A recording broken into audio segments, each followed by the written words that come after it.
হ্যাঁ আম্মা, আমি দুবাই থেকে বাংলাদেশের এয়ারপোর্টে নামছি, এখন হাইটা বাসায় আইতাছি। আরে না, আমার বাংলাদেশের লোকাল বাসে উঠতে একদমই ভালো লাগে না। বাংলাদেশের লোকাল বাসগুলো বাংলাদেশের মেয়ে মনের মতো, যেই জায়গায় ঢুকতে গেলে অনেক ঠেলাঠেলি করে ঢুকতে হয়, কিন্তু বাইরে হওয়ার সময় লাত্তি মেরে বাই করে দেয়। হ্যাঁ আম্মা, বিদেশ থেকে তোমাদের লেগে সব জিনিস নিয়ে আইছি। এই প্রবাসীকেও দুঃখই একটা, কখনো কেউ ফোন দিয়া জিগায় না যে ঠিকঠাক মতো খাইছি নাকি, ফোন দিলেই এইটা নিয়ে আইছি নাকি ওইটা নিয়ে আইছি নাকি। হ্যাঁ আমি কোয়ার পরে এখন তো খাওয়ার কথা কইবাই, এখনো কিন্তু খাই নাই। এই জায়গায় একটা সিঙ্গারার দোকান পাইছি, সিঙ্গারা খেয়ে নেই, তোমার একটু পরে কল দিতেছি। মামা একটা সিঙ্গারা দাও, একটা মরিচও দিয়েন। কি চাইলি তুই? আরে সিঙ্গারা খামু, লগে একটা মরিচও দিয়েন।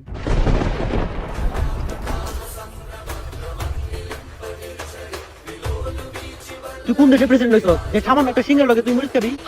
ওই ওরা ধরে মেম্বার সাহেবের কাছে নিয়ে আসো। আরে আগে তোমার এটা কইবেন, আমার দোষটা কি, আমি কি করছি? মেম্বার সাহেব, ও মেম্বার সাহেব, সকাল সকাল তোকে কি রে তো ডাকাডাকি? রাত্রিবেলা ঘুমাইতে দেয় না তোকে মেম্বার নি, আর দিনের বেলায় তোরা কি হয়েছে? তোকে কি নিয়ে শালিশ? মেম্বার সাহেব সিঙ্গারা খাওয়া লাগে মরিচ চাইছে। কি সামান্য একটা সিঙ্গারা খাওয়ার লিগে মরিচ চাইছে? দে মরিচ আর পিছন দে বইরা দে। না মেম্বার সাহেব, মরিচের পিছন দিয়ে বলে দেন যাবো না, কারণ মরিচের অনেক দাম। যদি দিতে মন চাই তাহলে আমার পিছন দিয়ে দেন, ওটা বাইরে করে দুই আমি আবার তোর কাছে দিবনি। এই বিষয়টা নিয়ে আবার সালিশ হইতা থেকে, আমি তো সামান্য একটা মরিচ দিয়েছিলাম। সামান্য মরিচ মানে?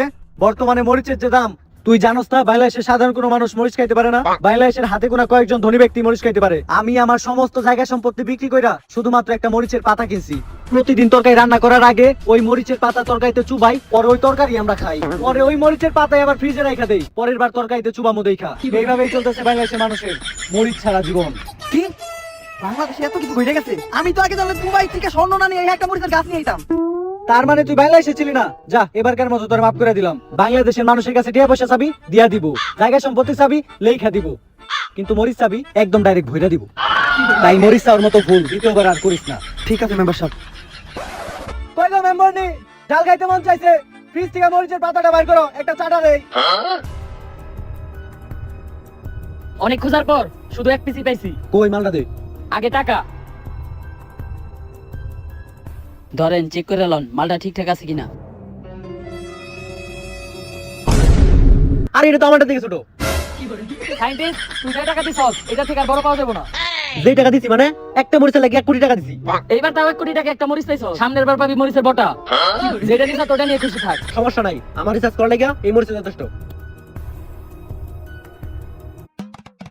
আব্বা তাড়াতাড়ি আহেন, সাইন্টিস্ট স্যার ফোন দিছে, আজ একটা মিটিং আছে। আর আপনাদের কতবার কইছে একটা গাড়ি কিনেন, প্রতিদিন এমনি হাইট অফিস যাইতে লেট হয়ে যায়। আরে গাড়ি কিনি না, কারণ গাড়ি চালানো ভালো না, ভালো মানুষ কোনো গাড়ি চালায় না। আজকে থেকে 21 বছর আগে আমি একবার গাড়ি চালাইছিলাম, সেই গাড়ি চালানোর লেগেই তোর মধ্যে একটা অপদার্থ আমার সামনে। আব্বা আমি তো আলতু ফালতু কারণে লিগে গাড়ি কিনুম না, আমি তো প্রয়োজনের লিগে গাড়ি কিনুম। আমিও আমার বাপ রে এটাই কইছিলাম। আর এইটা দেখার লেগেই তো আমি আজকে তোর লাগে দিতেছি যে তুই করস কি। প্রতিদিনই তোকে সাইন্টিস্ট স্যারের কি এর তো আর্জেন্ট মিটিং, খালি যদি মিটিং এর নামে অন্য কিছু দেখি তাহলে ঠেলা দিয়ে তোর খেলা শেষ করে দিব। আচ্ছা আব্বা। আর আব্বা আমায় কিন্তু যাওয়ার সময় আপনার মরিচের পাতা নিয়ে যাবার গেছে। বুঝছি, তোর মা এবার আমার বেশি চাপ দিছে। কেমনে আব্বা? আরে কিডনি তো তোর মায়ের আইফোন 14 প্রো ম্যাক্স কেনার সময় বেচা দিছি, এখন আছে ওই দুইটা। আর মরিচের পাতার যে দাম, মরিচের পাতা কিনতে গেলে খালি আমার দুইটাই হইব না, লগে তোর দুইটাও ব্যস্ত হইব। এই মহিলা ঠেলা দিয়ে আমাকে খেলাই শেষ করে দিছে।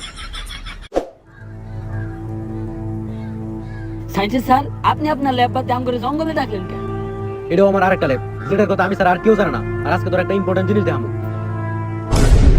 মরিচ? সাইন্টিস্ট স্যার আপনি এটা পাইলেন কই? অনেক কষ্টে ম্যানেজ করছি। রাখ, ভালোই হয়েছে। এই মরিচে তোর আম্মার লেগে নিয়ে যাবো, আমাকে বেশি দুইটা পয়সা গেল। এই মরিচ খাওয়া লাগে না, এটা দিয়ে আমি একটা রিসার্চ করতেছি। ল্যাবের ভিতরে আই, তোর একটা জিনিস দেখাই।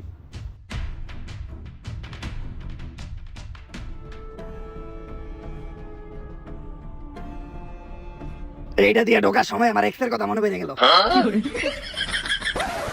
ওই দেখ,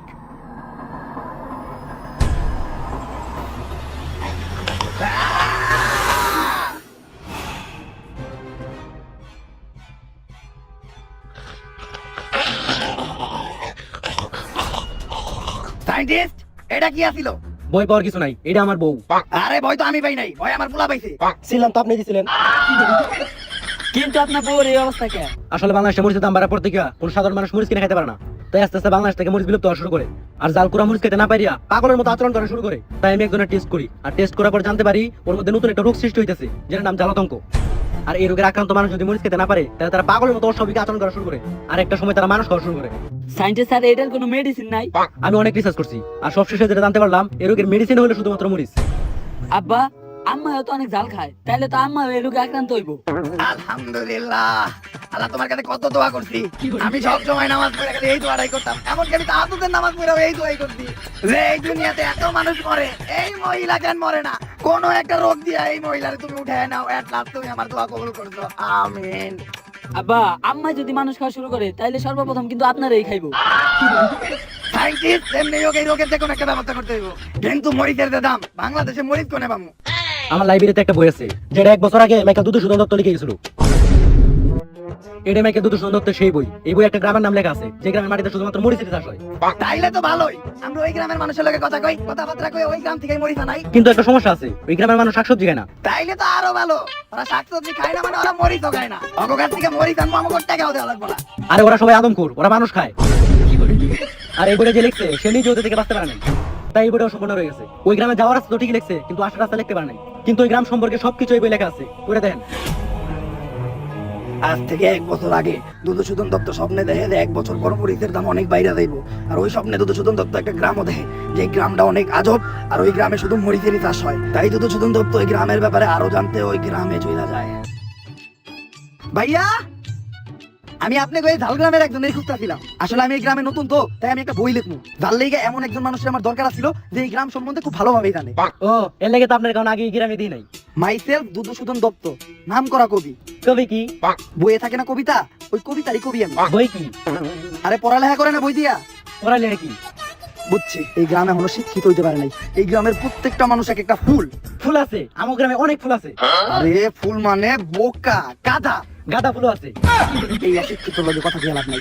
আসলে আমি শুনছি যে এই গ্রামে নাকি খালি মরিচেরই চাষ হয়, কিন্তু এই গ্রামের মানুষ নাকি শাকসবজি সহ মরিচটাও খায় না। তাহলে এই গ্রামের মানুষ কি খায়, কিভাবে জীবন যাপন করে, কই ঘুমায়, কই থাকে, এইটা নিয়ে আমি একটা বই লিখতাছি। তাই তোমার আমার এই পুরো গ্রামটা ঘুরাই দেখাইতে হইব। চলো আমার তোমার গ্রামটা ঘুরে দাও। তার আগে যে কাজটা করতে চাইছিলাম আমি কাজটা করে আসি।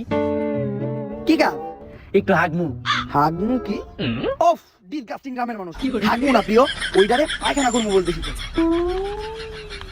আচ্ছা এইটাও লিখা ভাই, গ্রামের মানুষ পায়খানারে হাগা বলে, আর ওরা এরকম একটা সস্তা টিনের রুমে পায়খানা করে। আচ্ছা আমি আগে গ্রামটা দেখতে থাকি, তুমি তোমার হাগা শেষ হলে, সরি পায়খানা শেষ হলে আসো। এই যে এই গ্রামে এটা হলো মরিচ ক্ষেত, এরপর একটা মরিচ ক্ষেত, এরপর একটা মরিচ ক্ষেত। বুঝছি, তারপরে একটা মরিচ ক্ষেত। মরিচ ক্ষেত ছাড়া কি আর কিছু এই গ্রামে আছে? না, কারণ এই পুরা গ্রামে চাষ হয়ে গেলি মরিচ। কারণ আপনারা দুজন লোকে লোকে পরিচয় করে দেই।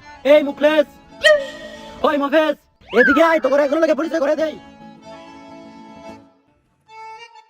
এই যে মুখলেস, এই গ্রামের সব থেকে গরিব লোক, কিন্তু এই গ্রামের সব থেকে বড় মরিচ ক্ষেতের মালিকও। আজ থেকে 1 বছর পর যখন মরিচের দাম বাড়বো, তখন ওই বাংলাদেশের সবচেয়ে ধনী লোক হইব। আর এই যে মফিজ, এই গ্রামের সব থেকে বড় লোক। ওরে কি দেখে বড় লোক মনে হয়, আর ওরে কি দেখে গরিব মনে হয়? আর এই গ্রামের নিয়ম এটা, বড় লোকটা জামা কাপড় কম পরে। যেহেতু ওই লুঙ্গি পরে আছে তার মানে ওই বড় লোক, যদি ওই লুঙ্গি হাফ প্যান্ট পরে থাকতো তার মানে ওই তার চেয়েও বেশি বড় লোক। আর যদি জামা কাপড় ছাড়া ন্যাংটা থাকে? পাগল লাগে আপনি, মানুষ কখনো জামা কাপড় ছাড়া থাকে? বুঝছি, এই গ্রামের কালচার অনেকটা টিকটকের মতো। টিকটকে যেমন বড় লোকের মাইয়েরা ছোট ছোট জামা কাপড় পরে এসে মুদ্রা করে, তেমন এই গ্রামের বড় লোকরা ছোট ছোট জামা কাপড় পরে চলাফেরা করে। আচ্ছা টিকটক কি? জানোস না, এটাই ভালো। টিকটক হলো একটা ভাইরাস, যেটা আগামী কয়েক বছরের মধ্যে দুনিয়াটারই প্রতিবন্ধী বানাইবো। আচ্ছা চলেন আমরা যাই পূজার ব্যবস্থা করি। আমরা এই জায়গায় খেলা দিচ্ছি।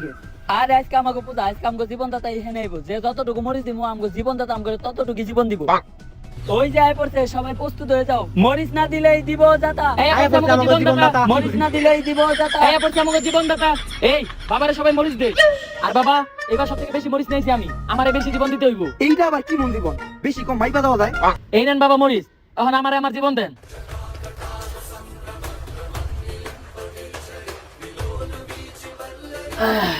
মরিচ না দিলে দিব যাতা, জীবন দিছে জীবনদাতা। এই গ্রামের জীবনের নামে মানুষের জীবন পানি দেওয়া হয়। আর বাবা ওরা কোনো মরিচ আনে নাই, কারণ অগো খেতে কোনো মরিচই হয় না। অগরে কি করবে? কোনো সমস্যা নাই, এইবার তোকে খাওয়ানি হইব ওরা।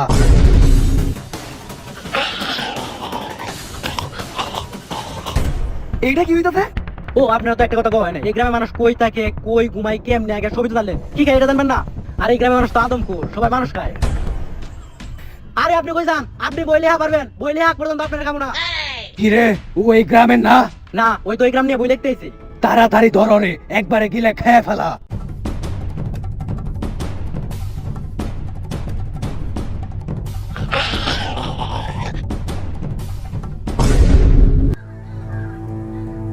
আজকের পর থেকে এই গ্রামের কোনো খবরই যেন বাইরে না যায়, তাইলে তোরা কেউ এই জীবন পাবি না, আর এই জীবন ছাড়া তোরা কেউ বাঁচতে পারবি না। আর তোরা সবাই গ্রামে পাহারা লাগিয়ে দে, বাইরের কেউ যেন এই গ্রামের ভিতর ঢুকতে না পারে। আর এই জাল গ্রামের সব মরিচ শুধুই আমার। মরিচ না দিলে দিব যাতা, এটা আমাকে জীবনদাতা, মরিচ না দিলে দিব যাতা। এটা আমাকে জীবনদাতা। এরকম কোন গ্রামের কথা তো আগে কখনো শুনি নাই। এই গ্রামের মানুষ মানুষ খায়, এরা এক বাবারে মরিচ দিয়া পূজা করে। মরিচ তো দূরের কথা, এই গ্রাম থেকে একটা মরিচের বীজ দিয়া নেওয়া সম্ভব না। আর ওই গ্রামে ছোট পিস্তি থেকে শুরু কইরা কচি মাইয়া পর্যন্ত সবাই মানুষ খায়। আব্বা ওইটা হইব ছোট শিশু থেকে বৃদ্ধ মহিলা পর্যন্ত, বুইড়া তো হয়ে গেছেন গা, স্বভাব তো পাল্টান নাই। স্বভাবের কিছু নাই, বাসার বাজারটা পর্যন্ত এখন আমি করি। পাত্তি আর কচির ভিতর তফাৎটা আমি ভালোভাবেই বুঝি। কচি জিনিস সবারই ভালো লাগে। আরে আমি শাকসবজির কথা বলছি। আর ওই গ্রামে সরাসরি ঢুকা যাইব না, ওই গ্রামের তাইরও বাসটা আদম করলা পাহারা দেয়। যে কোনো একটা সুরঙ্গ দিয়েই ওই গ্রামে ঢুকতে হইব। তুই ছোট ভাই আরফান নিশুরে ফোন দে, রিসেন্টলি বাংলাদেশে ওর সুরঙ্গ মুভি খুব হিট খাইছে। ও সুরঙ্গ মুভিতে কেমন সুরঙ্গ করতে ওইটা তো আমি জানি না, কিন্তু আমাকে এই সুরঙ্গ অরই করতে হইব। আরফান নিশো, আমাকে এই সীমানার ওই পাশে যাইতে হইব, কিন্তু সীমানার ওই পাশে আদম করলা থাকে। এই চোখ ফাঁকি দিয়া সীমানার ওই পাশে তো আমাকে পক্ষে সম্ভব না। রাল লেগেই তোমার আনা। আমি শুনছি এই যে নাকি তুমি সুরঙ্গ ছবিতে ভালোই সুরঙ্গ খুঁজছো। হ, আমিও দেখতে চাই তুমি কেমন সুরঙ্গ খুঁজো। নাও শুরু করো। জেনে শুনে আমি সুরঙ্গ খুঁজি না, কারণ এটা অরিজিনাল সুরঙ্গ মুভি না। তুইও অরিজিনাল আর ফান্ডি শোনা, বেশি কথা না কয়ে সুরঙ্গ খোঁজ, নয়তো খেলা দিয়ে খেলা শেষ করে দিই। এত শক্ত জায়গা আপনার নিচে সুরঙ্গ খুঁজতে পারে না। সুরঙ্গ খুঁজতে হইলে নরম মাটি লাগবে। সস্তা আর ফান্ডি শো।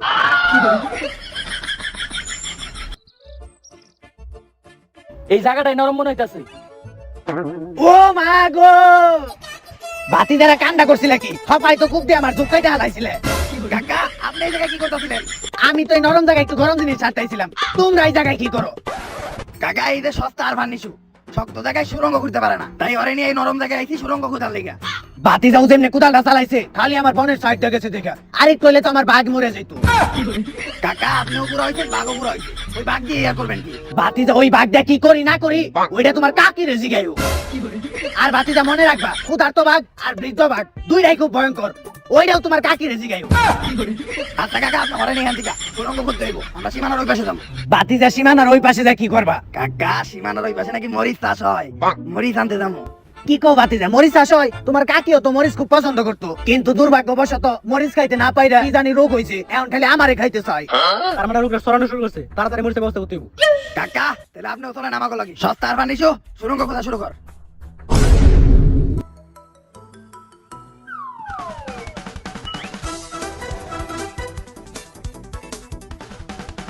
বাতি যে ও তো ভালোই সুরঙ্গ করছে, he has done a blow job.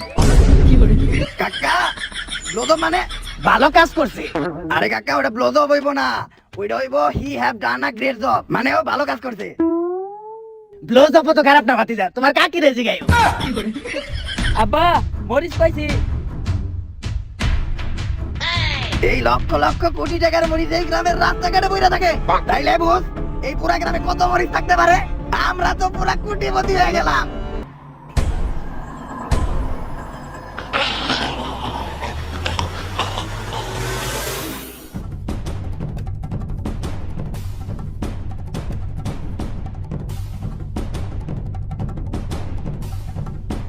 আমি একদিকে আয়া পড়ছি আর ওরা আরেক দিকে, এখন আবার ওই সস্তা আর ফার্নিচার বানানোর সুরঙ্গ খুঁজতে হইব।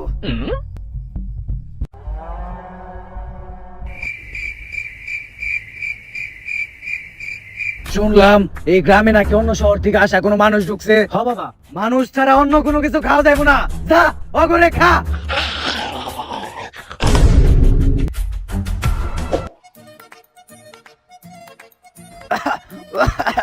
আরে আব্বা আপনি কই আর গেছিলেন? আরে আমি ভুল করে এই গ্রামের ভিতরে ঢুকে গেছিলাম, আরে কইলেই তো এই গ্রামবাসী ঠেলা দিয়ে আমার খেলাই শেষ করে দিত। আর এই গরিবের আর ফার্নিচার আমার লেওরা সুরঙ্গ খুঁজছে, ছোট্ট একটা সুরঙ্গ, আমার মধ্যে এত বড় একটা মানুষ ঢুকে বাইরে কত কষ্ট হয়ে গেছে। ওর সে ভালো সুরঙ্গ তো আমি খুদাহারি, তোমার কাকি রেজি গাইও। আব্বা শুধু এই কয়টা মরিচ আনছে, আর এই কয়টা মরিচ দিয়ে তো পুরো বাংলাদেশের মানুষের জালতাঙ্গ রোগ ভালো করা সম্ভব না।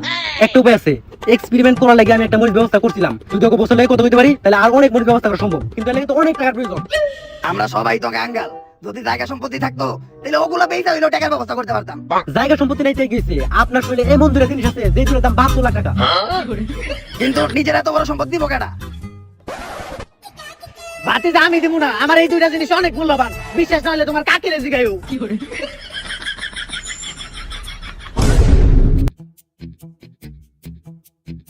কাকাই এই দেশের মানুষের বাঁচানোর লেগে কত বড় একটা কোরবানি দিল।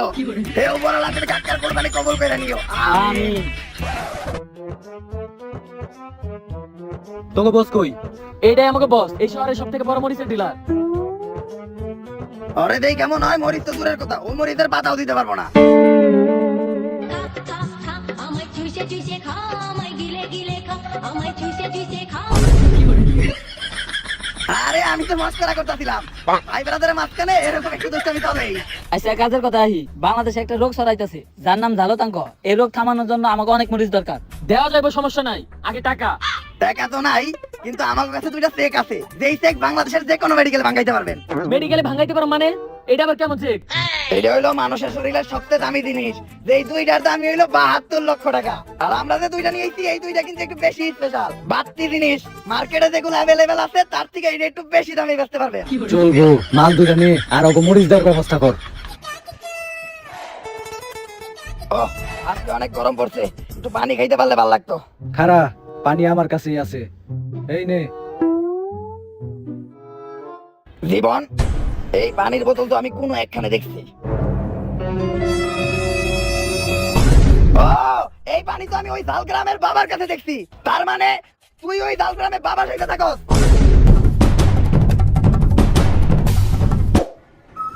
এই যে তোকে জীবনদাতা। কি হইছে আমাকে জীবনদাতার? আর আমাকে জীবনদাতার এমন করে মারতে হচ্ছেন? ও কোনো জীবনদাতা না, ওইলো বাটপার। তোকে লগে বাটপারি কইরা তোকে গ্রামের সব মরিচ নিয়ে অন্য জায়গায় গেছে। আর তোরা যদি ভাত তরকারি খাস, তাহলে ভাত তরকারি লগে মরিচ খাইতে হইব। তাই তোরা যাতে মরিচ না খাইতে পারস, তাই ওই তো করে মানুষ খাওয়া শিখাইছে। কিন্তু হ্যাঁ, আমাকে মরিচের বদলে জীবন দিত। কি এর জীবন দিত? ও তো করে জীবনের নামে জীবন পানি ধরাই দিত। যেই জীবন পানি এই গ্রামের বাইরে প্রতি দোকানে 15 টাকা লিটার বিক্রি হয়। আমাকে এমনি বলদ বানাইলো। তখন কি নিজের মানুষ মনে হয়? আর শোন, পুরা দেশে একটা রোগ ছড়াইছে। পুরা দেশের কোনো হানে কোনো মরিচ নাই, শুধু তোকে গ্রাম ছাড়া। তাই যদি তোরা তোকে গ্রাম থেকে মরিচ দেস, তাইলে এই রোগ আটকানো সম্ভব। আমরা মরিচ দিয়ে এই রোগ আটকাতে সাহায্য করবো। আর কথা দে, তোরা এখন থেকে আর কোনো মানুষ খাবি না। কথা দিলাম, আমরা আর কোনো মানুষ খাবো না, কিন্তু শেষবারের মতো একটা মানুষই খাবো। বাটপারি করছে জীবনদাতা। জীবনদাতারে যে দাতা। না, মরিচের ব্যবস্থা হয়ে গেল, এখন আর ঝালতঙ্ক রোগ ছড়াইবো না। কিন্তু আমাকে ডাক্তার কই? আমরা যখন ওরে ধরার লিগে দৌড়তেছিলাম, তখন ডাক্তার তো মরিচের গুড়াউনের দিকে গেছিল। ডাক্তারে কামডা করলো কি? এই গ্রামের মাটিতে আমি এমন কেমিক্যাল মিশিয়ে দিছি, এই গ্রামের মাটিতে আর কোনো মরিচে কোনা। আর এই পুরা দেশে মরিচ শুধু আমার কাছেই আছে। যখন এই পুরা দেশে পুরোপুরি ভাবে জ্বালাতঙ্ক রোগ ছড়াই যাব, তখন আমি বানাবো এই রোগের অ্যান্টিটিউড। তখন এই অ্যান্টিটিউড বেশি আমি কামাবো কোটি কোটি টাকা, আর আমি হয়ে যাবো এই দেশের জীবনদাতা।